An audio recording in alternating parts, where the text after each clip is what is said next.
E estamos de volta com o Cidadania, um programa sobre o cidadão e os seus direitos. E hoje aqui debatendo sobre serviços prestados pelos cartórios extrajudiciais. Bem, reiniciando aqui a discussão rapidamente, estamos aqui com o nosso convidado Francisco Fernandes, ele que é bacharel em Direito, presidente da Associação dos Notários e Registradores do Estado do Rio Grande do Norte, e vai continuar aqui conosco tratando sobre os serviços dos cartórios. E aí eu já introduzo o nosso bloco aqui fazendo mais uma pergunta. A cópia autenticada, ela vale como original em qualquer situação? Veja só, o Código Civil, ele meio que relativiza a fé pública do tabelião de notas. A parte que vai recepcionar aquele documento, ela pode, independentemente daquela cópia autenticada, exigir que seja apresentado o original. Então, o Código Civil, na verdade, ele abriu essa exceção, relativizou, como se diz, a fé pública. Uhum. Então, a gente não pode dizer assim, 100% que ela hoje... Depende, né, de cada situação, aí, da exigência dos órgãos. Costumeiramente, né? Os órgãos recepcionam, né, e só quando há dúvida que eles, na verdade, exigem o original.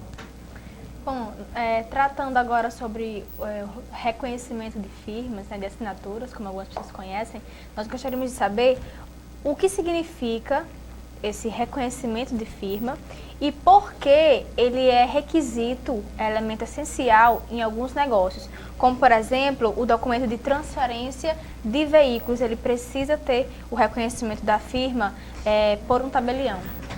Exato. O reconhecimento de firma, ele é um ato com uma autenticação, né, em que ele vai atestar que aquela assinatura é daquele signatário. Então, a certeza de que aquele documento foi assinado, né, por aquela pessoa, e o cartório tem essa função de atestar aquela assinatura ou aquela firma.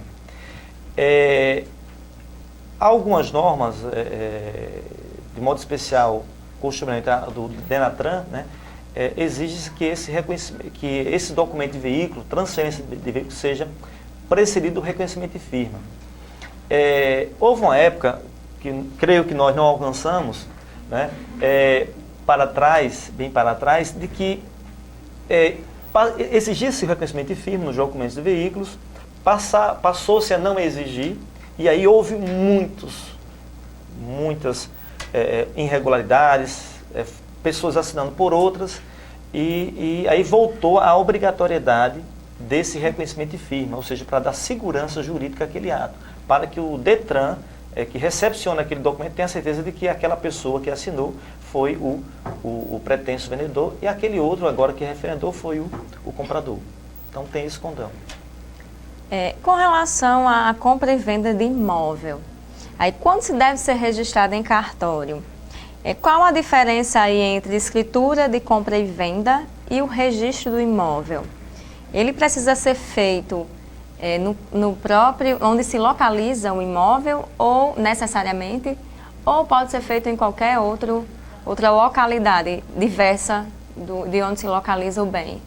Nós temos aí dois serviços, né, como você bem frisou. Nós temos a escritura pública, que é o contrato, né, o contrato formal, né, o ajuste entre as partes, onde ajustaram forma, preço, valor, né, e demais condições. Essa escritura pública ela é um contrato, ela, portanto, é uma obrigação pessoal, ela não é uma obrigação real, de modo que a escritura sem o devido registro, de compra e venda, como é o caso, ou de uma doação, por exemplo, ela não gera uma obrigação real. Então, o que as partes, de forma desavisada, não efetuar o registro, ela vai simplesmente correr o risco de que poderá buscar aquilo que pagou, mas não poderá buscar como garantir o imóvel. Então aí vem a questão do registro. O registro ele tem justamente a finalidade de transmitir o domínio. Ele é que efetiva a transmissão do domínio. Então a transferência é efetuada nesse momento. A transcrição daquele título, daquela escritura. A escritura ela poderá ser feita em qualquer cartório de notas, em qualquer tabelionato de notas, em qualquer parte do país. Entretanto, o registro, por uma questão de segurança jurídica, tem que ser feito no lugar da situação do imóvel. E onde houver mais de um cartório de imóveis, ele é dividido por zonas. Então, aqui em Mossoró nós temos, por exemplo, 2 zonas imobiliárias. Então, tem que atender a situação do imóvel e a zona imobiliária pelo qual ele vai estar inscrito. Em Mossoró são 3 zonas e por aí vai. Então, nós temos a obrigação pessoal, de um lado, que é a escritura, e a obrigação real, que é o registro. Então, ou seja, a escritura é livre à escolha do tabelião. Você pode ir até o tabelião, mas o tabelião ele só poderá praticar atos dentro da sua circunscrição territorial. Bom, e nós gostaríamos de voltar agora para a questão que a gente já falou superficialmente aqui sobre a divisão dos cartórios. Em alguns municípios que tem cartório único, ficou ainda uma dúvida para o nosso telespectador João Marcos, do bairro 12 anos. Obrigada, João, pela sua participação. Ele quer saber um pouco mais sobre essa diferença e sobre essa divisão dos cartórios. Por que em alguns municípios há cartório único e por que há essa divisão em outros municípios? Exato. Isso essa aferição de existir mais de um cartório, mais de 2. Aqui em Mossoró nós temos 7, né? 7 cartórios. Mas aqui vizinho a gente tem, em Baraúnas nós temos, por exemplo, um cartório único, né? Nós temos um cartório único em Almina Afonso. Essa divisão, como eu informei no início, ela atende a uma questão socioeconômica, a um estudo de viabilidade econômica que é feito pelo juiz corregedor da comarca. Então, o juiz corregedor da comarca, ele vai encaminhar esse estudo, né, para a corregedoria, e aí se ela entender que aquele estudo, na verdade, é no sentido de manter aquela serventia como serviço único ou de dividir, ela vai encaminhar para o tribunal, que aí encaminha para a Assembleia e converte em lei. Mas esse estudo de viabilidade econômica ele tem que existir. Então, nada é feito assim à toa. Ela segue um rito, né? uma atividade jurisdicional do juiz da comarca, como eu falei, que ele vai, na verdade, analisar e encaminhar. E essa divisão, ela se dá basicamente pelo objeto do serviço, no caso, pessoas naturais, pessoas jurídicas, imóveis, documentos. Perdão, desculpe, eu entendi. E aí nós temos as especialidades. Nós temos 6 especialidades. Vamos começar pelos mais comuns. O registro civil das pessoas naturais, interdições e tutelas. Né? Registro de imóveis. Registro de distribuição, que aqui no nosso estado nós não temos. Né? Nós não temos. Aí vamos para o tabelionato de notas, de protesto, e o tabelionato e de registro de contratos marítimos, que também aqui no nosso estado nós não temos. Então quem faz esse serviço ainda é a Marinha Mercante. Então cada especialidade dessa tem a sua função, né? O registro civil para nascimento, casamento e óbito, notas para as escrituras das mais diversas espécies, as autenticações, reconhecimento de firma, as procurações. Nós temos o protesto, como eu falei, né? Não é uma especialidade muito bem-vinda para o devedor, né? Mas ela existe porque é necessária, né? E nós temos o registro de imóveis, que tem essa função, né? Basicamente de registrar os contratos de transferência, né? De domínio, de garantia, de qualquer ato que diga respeito à constituição, garantia ou extinção de direitos reais.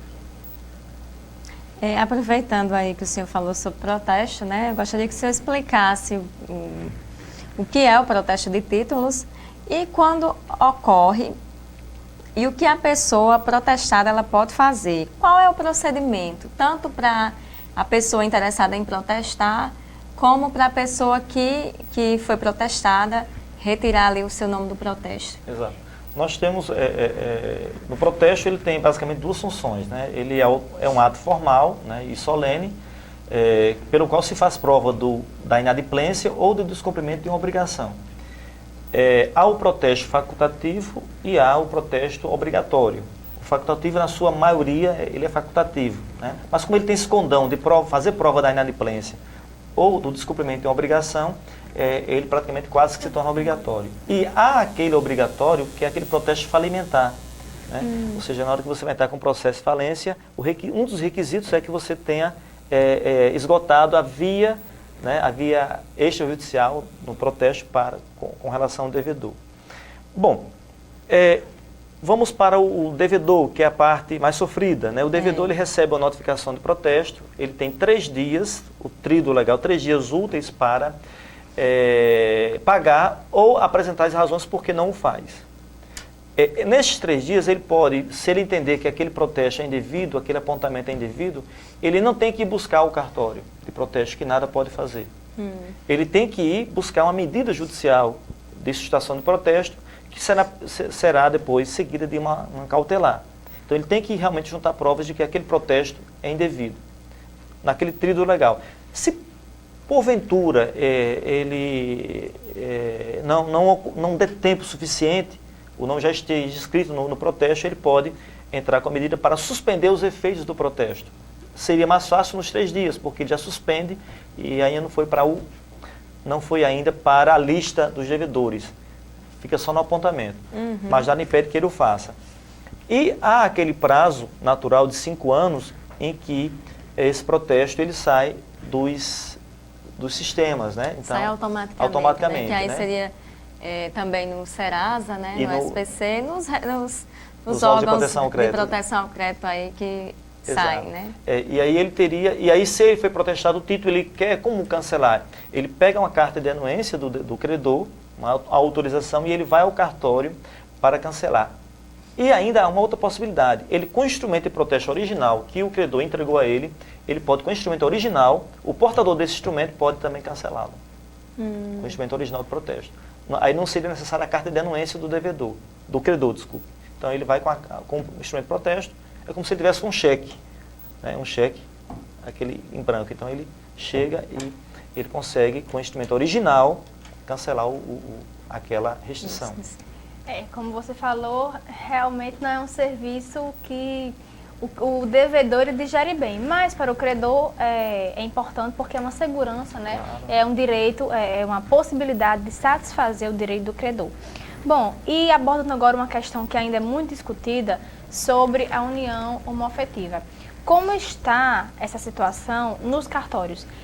Os cartórios, eles estão fazendo o registro dessa união homoafetiva? A união homoafetiva, o nosso estado aqui do Rio Grande do Norte, ele foi um dos pioneiros, né?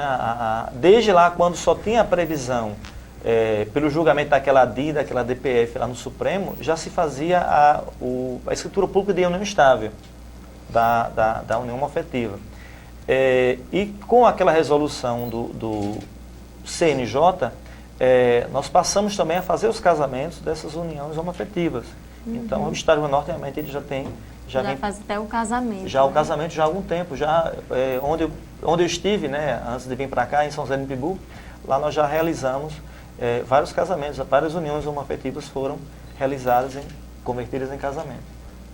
E aí eu gostaria que o senhor falasse sobre as diferenças dos preços, né, cobrados, acho que das taxas, né, cartorárias. Exato. Que são cobradas. A gente sabe que elas oscilam, né, de estado para estado.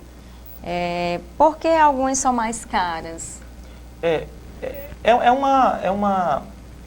A previsão da norma geral, que fala dos emolumentos, que são os serviços, né, a retribuição pecuniária por esses serviços prestados, ela tem uma previsão que cada estado, atendendo às suas peculiaridades locais, ela é quem vai, na verdade, o legislador quem vai realmente definir os parâmetros para cobrar tais valores.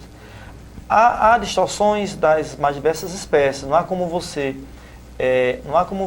quantificar se estado X, estado Y, Z é mais ou menos, porque você vai encontrar um valor aqui infinitamente maior do que o estado do Ceará ou da Paraíba, mas vai encontrar outro lá em compensação maior. Dependendo dos serviços, né? Oscilam para mais, para menos. Entre estados. Exato. O que nos conforta aqui é de que os serviços que são mais acessíveis a todos, inclusive a população de baixa renda, que é a autenticação e reconhecimento de firma, e eu até digo a procuração, esses serviços que são os mais corriqueiros, eles realmente estão no patamar realmente aceitável em relação aos outros estados.